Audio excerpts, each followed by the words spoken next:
आज हम लोग पढ़ाई करेंगे 8 से 14 नवंबर के करंट अफेयर क्वेश्चन। आराम से सुनते रहना। सबसे पहला सवाल क्या है बेटा? सबसे पहला सवाल यह पूछा गया है कि एक कमेटी बनी थी, उस कमेटी का नाम था लोकूर कमेटी। कई बार पूछा जाता है और बड़ा फेमस भी है कि लोकूर कमेटी किससे संबंधित था। तो आप लोग जानते होंगे आज के डेट में दिल्ली के आसपास प्रदूषण फैल रहा है और प्रदूषण का एक बहुत बड़ा कारण हर साल किसको माना जाता है? पराली को। तो पराली जलाने से संबंधित जो पॉल्यूशन हो रहा था उसको रोकने के लिए भारत सरकार के द्वारा एक कमेटी का गठन किया गया था जिसका नाम क्या है? लोकूर कमेटी। क्लियर है? अगला सवाल सीधा पूछा गया है, चाबाहार क्या है? तो ध्यान रखिएगा, चाबाहार बेटा एक पोर्ट है जो मुख्य रूप से कहां स्थित है? तो ईरान में।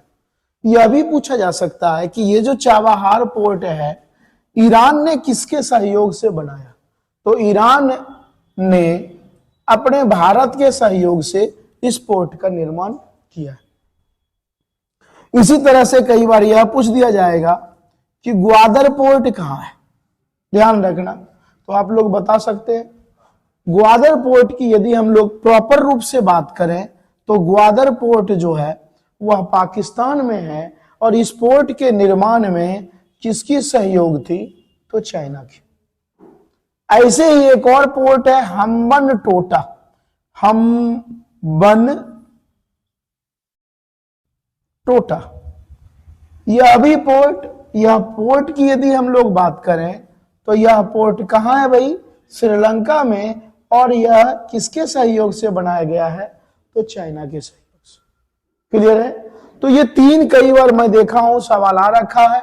ग्वादर, यह भी सवाल पूछा जाता है कि ग्वादर पोर्ट का मिसयूज चाइना ना करे उसके लिए भारत सरकार के द्वारा ईरान के सहयोग से कौन सा पोर्ट ईरान में बनाया है?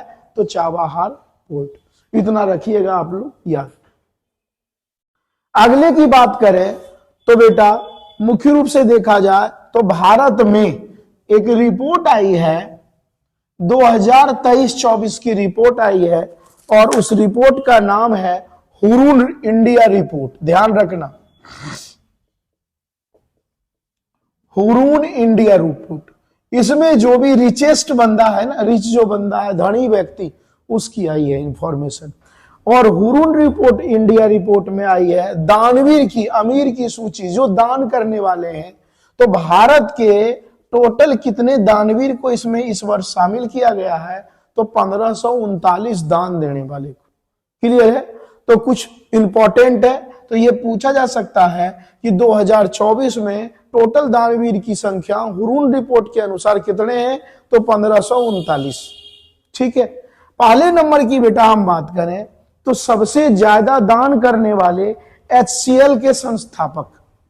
ठीक है। HCL के जो संस्थापक हैं उनका नाम है शिव नडार।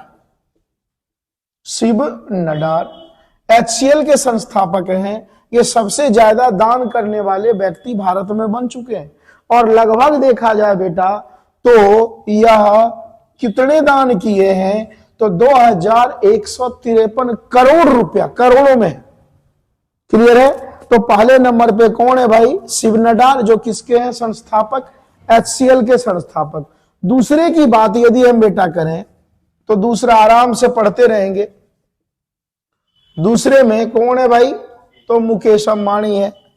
तीसरे की हम लोग बात करें तो तीसरे में जो बजाज फाइनेंस के जो फैमिली बिल्कुल है ना, बजाज परिवार, बजाज फैमिली वाले आ जाएंगे। चौथे की यदि बात करें तो बिरला फाउंडेशन के जितने भी है वो आएंगे। और पांचवें की बात करें, पांचवा जरूर याद रखना, ये बड़े ही पॉपुलर बंदे आगे बढ़ते जा रहे हैं जिनका नाम क्या है? गौतम अडानी। क्लियर है? तो ये तीन भारत के सबसे बड़े दानवीर, शिव नडार दूसरे नंबर पे, मुकेश अंबानी पांचवें नंबर पे, गौतम अडानी। क्लियर है? ये तो हो गया क्लियर। अब यहां से यह पूछा जा सकता है कि ये तो भाई हो गया टोटल, यहां फीमेल की बात पूछा जाएगा कि फीमेल में टॉप पे कौन है दानवीर में। तो ध्यान रखिएगा 154 करोड़ रुपया का दान किए। कितने करोड़? 154 करोड़ रुपया का दान किए हैं जो पहली फीमेल है उनका नाम है भाई रोहिणी नीलेकेनी।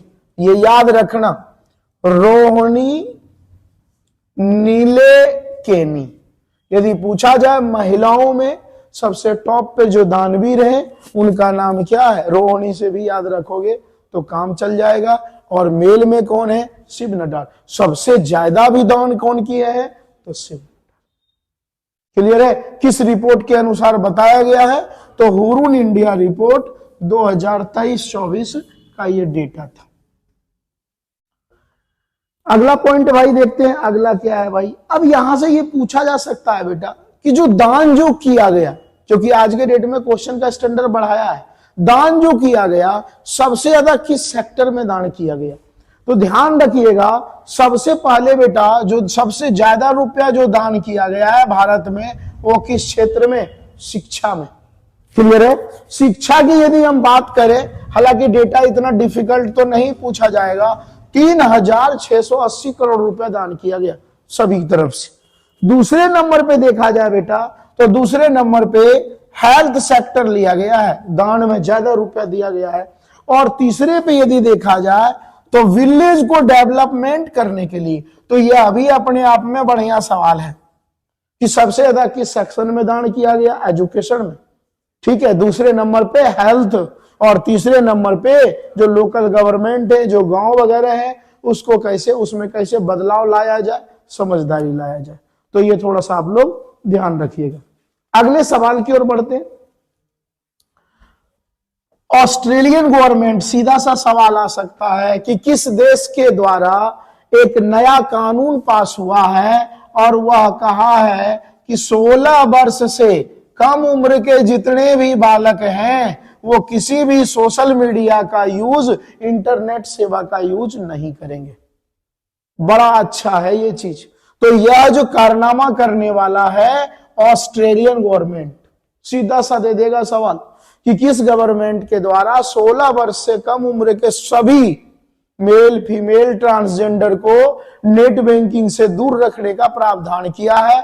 तो वो ऑस्ट्रेलियन गवर्नमेंट के द्वारा यह बढ़िया फैसला लिया गया है, जिससे क्या होगा, बच्चे अपने, आज की डेट में बच्चे तो 8 साल 6 साल के बर्बाद हो जा रहे हैं। अगले की यदि बेटा बात करें तो अगला सवाल सीधा पूछा जाता है, एक्सरे की खोज, एक्सरे मशीन होता है, एक्सरे की खोज किसके द्वारा किया गया, तो जर्मन साइंटिस्ट थे, उनका नाम है विल्हेम कोनराड रॉन्टगन। ध्यान रखना, विल्हेम कोनराड रॉन्टगन। ठीक है, नाम है, एक ही बंदे का 3 नाम मत समझना, पूरा नाम है। ये कहां के साइंटिस्ट थे, तो जर्मन के थे। और यह जो है मुख्य रूप से रिसर्च कब किए थे, कब खोज किए थे, तो 1895 ईस्वी में। और एक्सरे मशीन का प्रयोग सबसे पहली बार गलती से अपनी पत्नी के ऊपर, मान लो ये जब कर रहे थे, इस लेजर मशीन का यूज जब कर रहे थे, तो इसकी पत्नी बीच में आ गई थी, तो वो लेजर पड़ गया था उनके हाथ पे। तो इससे यह मालूम चल पाया कि ये जो एक्सरे मशीन है हड्डी को इस पार से उस पार नहीं देख पाती है, इसलिए एक्सरे मशीन सिर्फ मसल्स को ही चेक कर पाता है, बोन टू बोन इस पार से उस पार नहीं होता है। ध्यान रखना, इसी कारण से यह भी ज्ञात हो गया। और इससे भी ध्यान रखना, क्या एक्सरे मशीन पूरे बॉडी का स्कैन करती है, नहीं, बीच में आ गया, हड्डी आ गया, तो ये इस पार का अलग दिखेगा, फिर उस पार से करना है तो अलग तरीके से आपको देखना पड़ेगा। क्लियर है। अगले सवाल की ओर बढ़ते हैं। अगला सवाल जबरदस्त है, ध्यान रखना। विश्व में बेटा 2 लैब ही है, एक तो पहला ध्यान रखना चीन में है, और दूसरा लैब कहां खोला जा रहा है भाई, अपने भारत में। और भारत में कहां खोला जा रहा है, तो हैदराबाद में। ध्यान रखना। अब ये लैब क्या चीज का है, तो ध्यान रखिएगा, हैदराबाद में बेटा ड्रग रिसर्च, ड्रग समझते हैं, जो लोग बाग नशा पाती करते हैं, दवाई करते हैं, या नार्को टेस्ट वगैरह होता है। अभी क्या होता है, काफी लंबी प्रक्रिया होती है। तो ड्रग रिसर्च सेंटर बनाया जाएगा, कहां पे, हैदराबाद में। इसमें कुछ नहीं होगा, तुरंत मशीनीकृत चीजें होंगे, तुरंत कोई भी आया सारा कुछ चेक चाक हो गया। तो यह दुनिया का दूसरा ऐसा लैब होगा। पहला लैब पूरे वर्ल्ड में, ऐसा लैब कहां है? चाइना में। और दूसरा लैब अपना भारत में खुलने जा रहा है।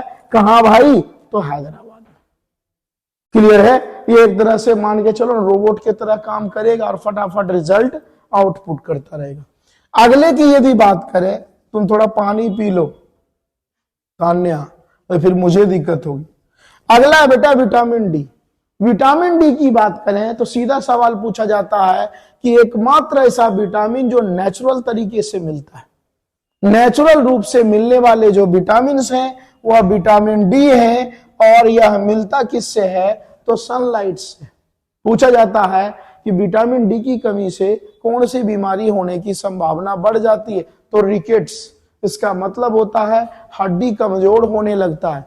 तो इसका मतलब यह भी तो हुआ विटामिन डी में कैल्शियम की मात्रा होगी, क्योंकि भाई जो हड्डी हमारा दर्द होता है वो कैल्शियम की कमी के कारण। तो विटामिन डी से हम कैल्शियम की भी प्राप्ति आसानी तरीके से कर सकते हैं। अगले क्वेश्चन की ओर बढ़ते हैं। तो अगला क्वेश्चन है, भारत में ध्यान रखना, भारत एजुकेशन में भी बहुत तेज गति से ग्रोथ कर रहे हैं, क्योंकि भारत सरकार न्यू एजुकेशन पॉलिसी कब लाए थे? तो 2020 में। एशिया के बेटा यदि देखा जाए, बहुत सारे यूनिवर्सिटी को शामिल किया गया है। और एशिया के कितने यूनिवर्सिटी को शामिल किया गया? विश्वविद्यालय को 984। और रिकॉर्ड है 984 में 162 यूनिवर्सिटी कहां का है भाई? भारत का। तो भारत पहले पोजीशन पे इस मामले में आ गया। यूनिवर्सिटी में अच्छे पढ़ाई को लेकर सबसे अच्छे यूनिवर्सिटी या सबसे ज्यादा विश्वविद्यालय, हायर एजुकेशन की मैं बात कर रहा हूं, वह भारत के यूनिवर्सिटी है। 984 में से कितना भाई? 162 यूनिवर्सिटी। क्लियर है? दूसरे स्थान पे खिसक गया है। पहले स्थान पे पहले चाइना था, अब दूसरे स्थान पे चाइना आ गया। और चाइना के कितने यूनिवर्सिटी शामिल है? 135। और तीसरे पे जो आ गया है, तीसरे पे जापान। जापान का यूनिवर्सिटी याद है तो ठीक है, ना तो कोई टेंशन नहीं। क्लियर है? तो ध्यान रखना, एशिया के शीर्ष 984 यूनिवर्सिटी में टॉप पर अपने भारत के टोटल कितने यूनिवर्सिटी है? तो 162 यूनिवर्सिटी के साथ भारत का पोजीशन क्या है भाई? फर्स्ट। क्लियर है? और यह रैंकिंग ध्यान रखना अगले साल के लिए ही तैयार कर दिया गया है। 2025 रैंकिंग जारी कर दिया, उस अनुसार से बच्चे लोग उसमें क्या करेंगे? एडमिशन वगैरह लेते रहेंगे। क्लियर है? आगे देखते हैं भाई। आगे बेटा एक ग्लोबल इनोवेशन। इनोवेशन समझते हैं, जांच पड़ताल करना। ठीक है? वर्ल्ड का आया है world global innovation index. Clear है? पूरे विश्व का जो आया है, पूरे ग्लोब का जो आया है, वह इनोवेशन जांच आया है रिपोर्ट। इस इनोवेशन रिपोर्ट में बेटा कहा गया है भारत की स्थिति यदि हम बात करें 2014 में, तो भारत की बेटा सर्चिंग के मामले में जो स्थिति थी वह कितनी थी? 81। लेकिन अभी हाल फिलहाल का बेटा जो रिपोर्ट आया है, ध्यान रखना यह 2025 का रिपोर्ट होगा। यह जो रिपोर्ट आया है ग्लोबल इनोवेशन में, हमारी स्थिति अब कितनी आ गई भाई? 39। तो हम क्या कर रहे हैं? बड़े पैमाने पे सरकार निकाल रहे हैं ना, इनोवेशन करो, जांच करो, ढूंढो, है ना, अच्छे क्वालिटी के बच्चे हैं उसको अच्छे जगह लगाओ, हर क्षेत्र में किए जा रहे हैं। तो हमारी उपलब्धि धीरे धीरे क्या होते जा रही है? बढ़ती जा रही है। जो हम 81 नंबर पोजीशन पे थे, आज कहां सर्चिंग के मामले में आ गए हैं? 39। और इसी तरीके से धीरे धीरे अपना इंडिया क्या होता जाएगा? डेवलपमेंट होता जाएगा। अगले सवाल की ओर बढ़ते हैं। अगला सवाल भाई, अभी भारत के कुछ यूनिवर्सिटी की हायर एजुकेशन को लेकर यूनिवर्सिटी, ध्यान रखना मैं बात कर रहा हूं भारत, पहले एशिया का था। कुछ जो यूनिवर्सिटी है, शॉर्ट में लिख रहा हूं कि रैंकिंग जारी की गई है बेटा, बढ़िया एजुकेशन किसमें होता है नहीं होता है, ये सारा चीज। तो भारत में सबसे ऊंची रैंक जो मिली है बेटा, वह पहले नंबर पे आया है आईआईटी दिल्ली। यदि पूछा जाए अच्छी पढ़ाई के मामले में भारत के पहले जो यूनिवर्सिटी है वो दिल्ली यूनिवर्सिटी है, लेकिन दिल्ली यूनिवर्सिटी कौन वाला? आईआईटी वाला, ना कि डीयू वाला। क्लियर है? दूसरे नंबर की बेटा हम बात करें, ये पहले नंबर हो गया। दूसरे नंबर की बात करें तो आईआईटी बॉम्बे। तीसरे नंबर की हम लोग बात करें तो तीसरे नंबर में है आईआईएस बेंगलुरु। चौथे नंबर की यदि बात करें हम लोग तो आईआईटी मद्रास। ध्यान देते जाना।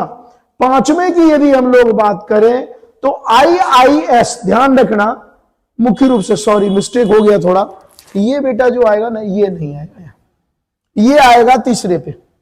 ठीक है? पहले नंबर पे आईआईटी दिल्ली, दूसरे नंबर पे आईआईटी बॉम्बे, तीसरे नंबर पे आईआईटी मद्रास, चौथे नंबर पे आईआईटी खड़गपुर। कहां है खड़गपुर यूनिवर्सिटी? बताओ आईआईटी के मामले में कहां है बताओ? मारो रैप्टा खींच कर, वेस्ट बंगाल में है खड़गपुर। पांचवें नंबर पे जो आएगा बेटा, पांचवें नंबर पे आएगा आईआईएस बेंगलुरु। हालांकि आपको याद यहीं तक रखना है, सभी के सभी आईआईटी वाले हैं। सबसे पहले दिल्ली, फिर बॉम्बे, फिर मद्रास, ऐसे घूम जाओ भाई। दिल्ली से बॉम्बे गए, बॉम्बे से कहां गए? मद्रास, चेन्नई, और उसके बाद फिर कहां चले गए? वेस्ट बंगाल चले गए। क्लियर है? उसके बाद अगला देखते हैं भाई। अभी आप लोगों को कुछ मंथ पहले हम पढ़ाए थे कि भारत का पहला ऐसा मेट्रो पुल का जो निर्माण हुआ है वह किसी न किसी नदी के नीचे हुआ है। वह कौन सा था भाई? हुगली नदी, भारत का पहला। ऐसे ही भारत का पहला, ध्यान रखिएगा, नेशनल हाईवे बेटा बनने जा रहा है, वह भी किसी नदी के नीचे, और वह भी कौन सी नदी के नीचे होगा? तो हुगली नदी के नीचे। हुगली नदी कहां है? वेस्ट बंगाल। हुगली नदी को वेस्ट बंगाल में गंगा के नाम से भी जानते हैं। और हुगली की सबसे बड़ी सहायक नदी कौन सी है? दामोदर। क्लियर है? ध्यान रखना ये सारे चीज। इसके बाद देखा जाए, अपना जो है बेटा एक मिसाइल है, रॉकेट लॉन्चर है, जिसका नाम क्या है? पिनाक। तो सबसे पहला सवाल यही दे सकता है, पिनाक क्या है? तो पिनाक एक रॉकेट लॉन्चर है, और इसको बनाया गया भारत में। किसके द्वारा बनाया गया? तो डीआरडीओ के द्वारा। भारत इसी से मालूम चलेगा अपना इंडिया कितना तरक्की कर रहा है। पहले हम लोग मिसाइल वगैरह या कोई चीज मंगाते थे, खरीदते थे। अब हम लोगों में इतने औकात आ गया, क्षमता आ गया, अब हम लोग सप्लाई करते हैं, बेचते हैं। और पिनाक जो रॉकेट जो लॉन्चर है, इसका डिमांड बड़े पैमाने पर किस देश के द्वारा किया गया? फ्रांस। तो फ्रांस बड़े पैमाने पे, सीधा सा सवाल आएगा कि हाल फिलहाल में किस देश के द्वारा पिनाक रॉकेट मिसाइल लॉन्चर को खरीदने का प्रावधान किया गया? ये ध्यान रखना, सभी जगह से इसको छोड़े जा सकते हैं लॉन्चिंग पैड्स, चाहे वो वाटर हो, लैंड हो, डेजर्ट हो, पहाड़ी हो, जैसे भी। क्लियर है? तो हाल फिलहाल में यहां से संधि हुई है, फ्रांस इसे मंगवा रहे हैं। इससे पहले बेटा एक और मिसाइल थी जिसका नाम था ब्रह्मोस। नाम तो सुने होंगे। ब्रह्मोस मिसाइल को काफी पहले फिलीपींस सरकार के द्वारा खरीद लिया गया। तो हमारे अब इनकम क्या होने लगे? धीरे धीरे बढ़ने लगे। ये ध्यान रखना, यही सब चीज। अच्छा, एक और चीज पूछा जा सकता है कि भाई ये जो पिनाक जो नाम है ये किसके नाम से पड़ा है? तो भोलेनाथ का, ध्यान रखना, भोलेनाथ, भोलेनाथ समझ गए? हाँ, कि धनुष के नाम से इस मिसाइल का नाम पड़ा है पिनाक। और ऐसे ही ब्रह्मोस जो नाम पड़ा है दो नदी के नाम से, रूस का मस्कोवा नदी और अपना भारत का ब्रह्मपुत्र नदी को मिलाकर बन गया ब्रह्मोस। क्लियर है? यहां तक आ जाओ भाई, शांति रूप से आओ। ठीक है, ध्यान रखना। अच्छा, यह भी पूछा जा सकता है भाई, जो ये जो पिनाक मिसाइल जो खरीदा जा रहा है, रॉकेट जो खरीदा जा रहा है, इसकी मारक क्षमता क्या है? तो ध्यान रखना इसकी मारक क्षमता 75 किलोमीटर तक बिल्कुल टारगेट को लेता है ये। ठीक है, तो ये बड़ी अच्छी बात है, जितना खरीदेगा उतना। पहले हम लोग राफेल खरीदे थे फ्रांस से, अब हम लोग इसको बेच रहे हैं भाई, है ना। अगले की यदि बात करें बेटा, अगला सीधा सा सवाल है और वो है अभी हाल फिलहाल में जलवायु परिवर्तन को लेकर, ठीक है, जिसे कहते हैं COP29, क्लाइमेट चेंज को लेकर हाल फिलहाल में मीटिंग आयोजित हुई। किस देश में हुई? तो ध्यान रखना एक देश है अजरबैजान, जिसकी राजधानी क्या है बेटा? जिसकी राजधानी है बाकू। ध्यान रखना, तो अजरबैजान की राजधानी बाकू में क्लाइमेट चेंज, जलवायु परिवर्तन को लेकर विश्व के जो जितने भी पावरफुल कंट्री हैं उसकी मीटिंग हुई है। और यह भी सवाल पूछा जा सकता है COP30 की मीटिंग किस देश में आयोजित की जाएगी? तो आपके पास जवाब क्या होना चाहिए? यह ब्राजील में आयोजित की जाएगी। क्लियर है? नेक्स्ट क्वेश्चन की ओर बढ़ते हैं। अभी हाल फिलहाल में एक खिलाड़ी का नाम बड़ा फेमस हुआ है, जिसका नाम शायद आप लोग जानते ही होंगे, पंकज आडवाणी। पंकज आडवाणी स्कूनर नामक खिलाड़ी हैं, ठीक है, जो ऐसे खेलते हैं, डंडे वाले जो होते हैं खेल, जो टेबल पे होते हैं। तो यहां से पूछा जा सकता है कि पंकज आडवाणी अभी हाल फिलहाल में कौन सा गेम वर्ल्ड चैंपियन बने हैं, किस गेम में? तो ध्यान रखना बेटा, पंकज आडवाणी एक गेम खेल रहे थे, कहां पे? दोहा। दोहा किसका कैपिटल?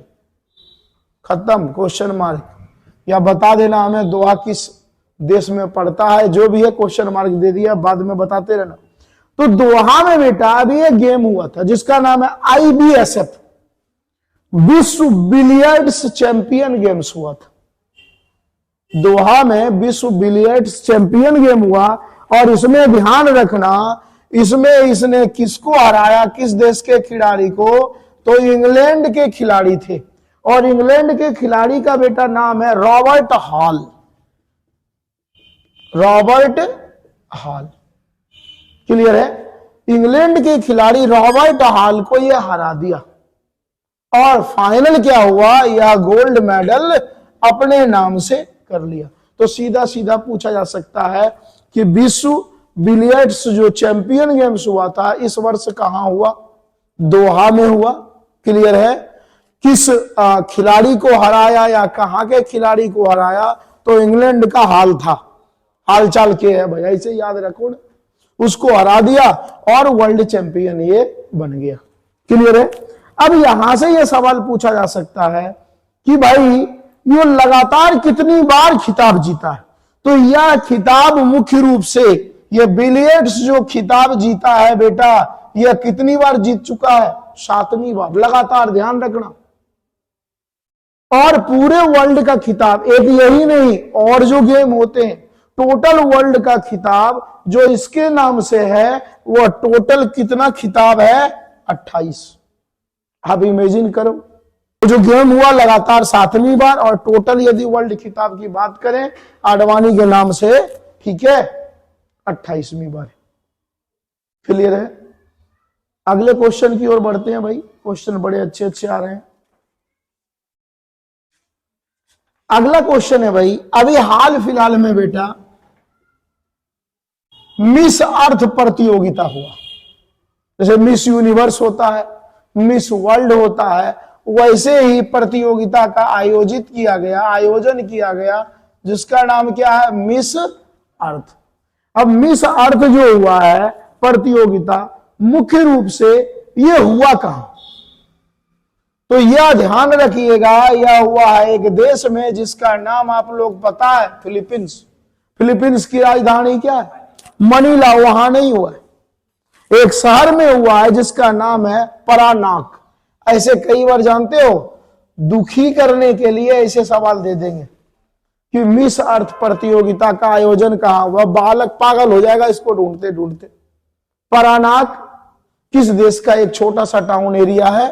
फिलीपींस। फिलीपींस की राजधानी क्या है? मनीला। यहीं पे इंटरनेशनल राइस रिसर्च सेंटर भी है, ध्यान रखना। यहाँ पे ये सारे चीज आप लोग याद रखना। अब यहां पे बेटा मिस अर्थ की यदि प्रतियोगिता की हम बात करें तो ऑस्ट्रेलियन भी जीती है इस बार 2024। कहां के हैं भाई रहने वाले? तो ऑस्ट्रेलियन हैं जिनका नाम है जेसिका लेन। जेसिका, यसिका से याद रखना है ना, लेन। तो जेसिका लेन मिस अर्थ 2024 फिलीपींस परानाक शहर में हुआ, ये विजयी रही। क्लियर है? अब सवाल यह है, यह भी पूछा जा सकता है कि 2023 में विजेता कौन थे। ऐसे कई बार पूछ दिया जाता है, क्योंकि बच्चे लोग पढ़ के जाते हैं 24 का, पूछ दिया 23 का। तो 23 का जो था भाई अल्बानिया की रहने वाली थी, जिसका नाम था ड्रीता जीरी। ड्रीता जीरी। तो ड्रीता जीरी 2023 मिस अर्थ विजेता रही है, जो कहां की रहने वाली? अल्बानिया की। इस बार जो जीती है कहां की रहने वाली? तो आ से अल्बानिया, आ से ऑस्ट्रेलिया। क्लियर है? अगले सवाल की ओर बढ़ते देखते हैं भाई। अगला सवाल बड़ा अच्छा है भाई। भारत के अभी हाल फिलहाल में 51 नंबर के सीजीआई बन चुके हैं। कौन बने हैं बताओ? संजीव खन्ना। पूछा जा सकता है कि संजीव खन्ना कितने नंबर के बने हैं? 51।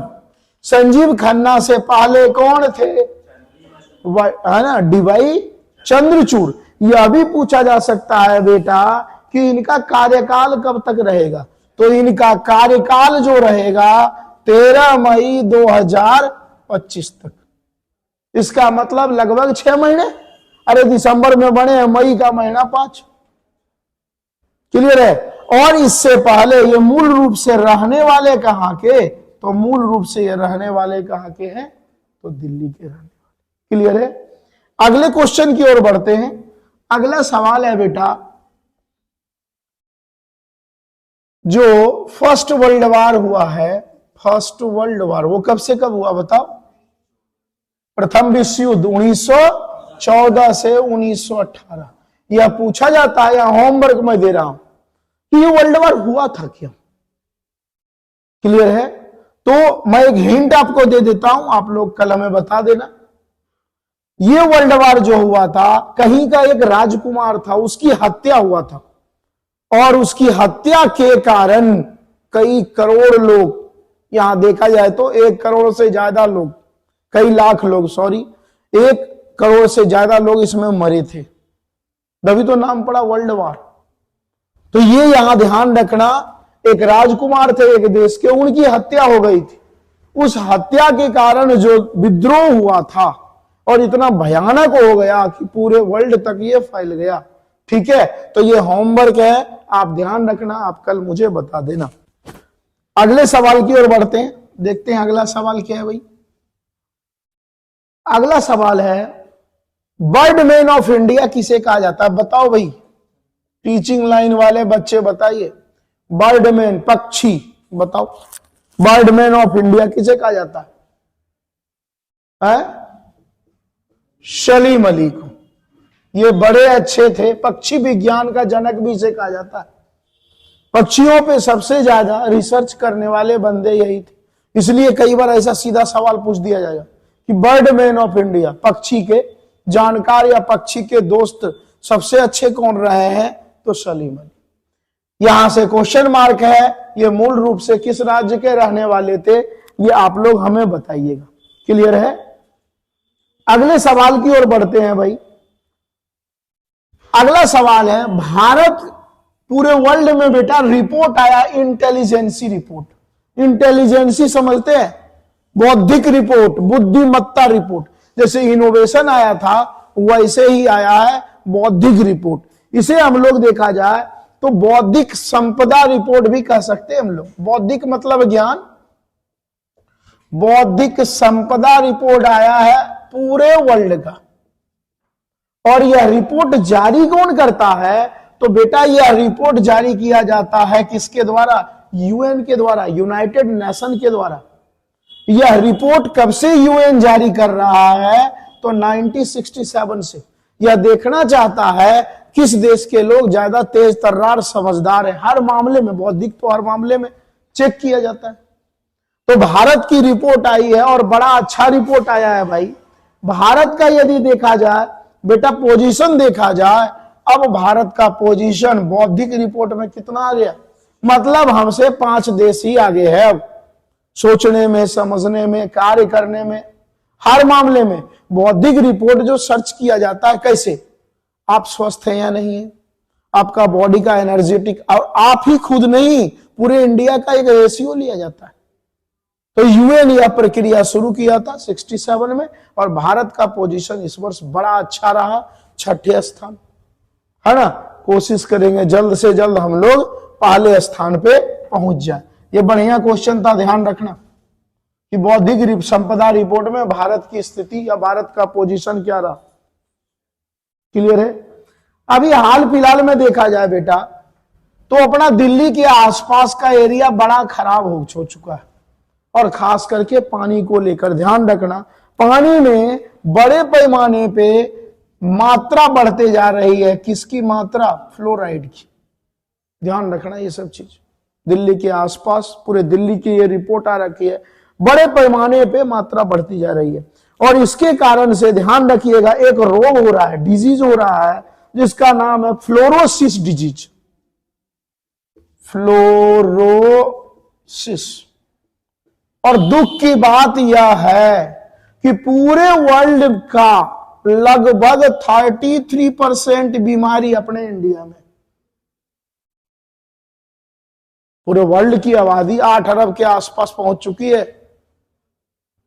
लगभग इस बीमारी से पूरे वर्ल्ड में जो लोग बाग हैं, लगभग कितना करोड़ है बेटा? अप्रोक्स 20 करोड़। और अपने इंडिया में 6+ करोड़ है, मतलब 6 करोड़ से ज्यादा है लोग। किसके कारण? ठीक है, वाटर में जो फ्लोराइड की मात्रा बढ़ रही है, तो हो गया ना, पूरे वर्ल्ड का लगभग 33%, 1/3 हो गया ना। और ये बीमारी क्या करती है? सबसे पहले हमारे माउथ को डिस्टर्ब करती है। कभी दांत साफ नहीं होंगे, पीले पड़ जाएंगे, दांत टूटने लगेंगे, या आप देखिएगा कई बार पानी पीते हैं ठंडा ठंडा सा लगने लगेगा तीत। तो ऐसी ऐसी समस्या। और ये लगभग देखा जाए, अब दांत ही सही नहीं होगा, ठीक है, कैल्शियम को बहुत ज्यादा नष्ट ये करता है, तो हड्डियों में दर्द होने लगेगा। और भाई पानी सही नहीं होगा, सबसे ज्यादा डैमेज क्या होगा? किडनी। किडनी क्या करता है? प्यूरिफाई करता है ना भाई, फिल्टर करता है। तो धीरे धीरे ये समस्या बड़े पैमाने पे बढ़ती जा रही है। और इसका एक बहुत बड़ा कारण माना गया है कि एक शहरी क्षेत्रों में बड़े पैमाने पे फैक्ट्री का होना। वो पानी डालते हैं, फिर ऊपर से वही पानी चला जाता है। क्लियर है। पिछले से पिछले क्लास में बेटा 2 वर्ड हम आप लोगों को पढ़ाए थे, डेमचौक और देपसोंग। ध्यान रखना, बड़ा पॉपुलर एरिया है डेमचौक और देपसोंग या देपसांग। ये दोनों लेह लद्दाख का हिस्सा है, जो पहले चाइना के कब्जे में हुआ करता था। अब यह किसके कब्जे में है? अपना भारत के कब्जे में।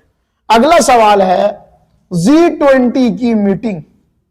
अभी हाल फिलहाल की मैं बात करूं तो 2023 में G20 की मीटिंग कहां हुई थी? भारत में।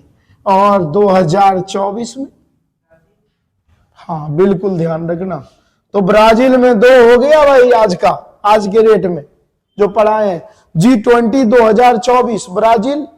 और कोप क्लाइमेट चेंज को लेकर 2024 में जो मीटिंग होगा वो कहां होगा?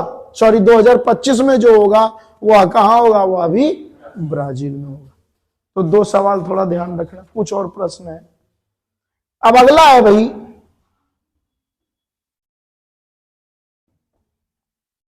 यह पूछा जा सकता है वह कौन सा ऐसा देश है जो पहली बार आर्टिफिशियल रेन किया था? बादल को आर्टिफिशियल तरीके से एडजस्ट करके। तो ध्यान रखना, पहली बार सेकेंड वर्ल्ड वॉर की समाप्ति कब हुई है? 1945 में। 45 के बाद 1946 में यूएसए के द्वारा लगभग 14,000 फीट पर CO2 का, कार्बन डाइऑक्साइड का बिखराव किया गया, तोड़ा गया, और फिर क्लाउड्स बनाया गया, और फाइनली क्या करवाया गया, तो कृत्रिम वर्षा। यदि पूछा जाए आर्टिफिशियल रेन, CO2 को तोड़कर, कार्बन डाइऑक्साइड को तोड़कर कौन जो है, कौन सा देश बारिश करवाया, यूएसए। कब करवाया, 1946।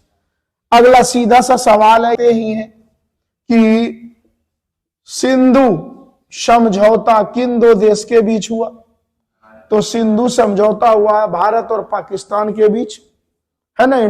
इंडिया और पाकिस्तान इंडस वाटर ट्रीटी जो हुई है वो कब हुई थी, 1960 में।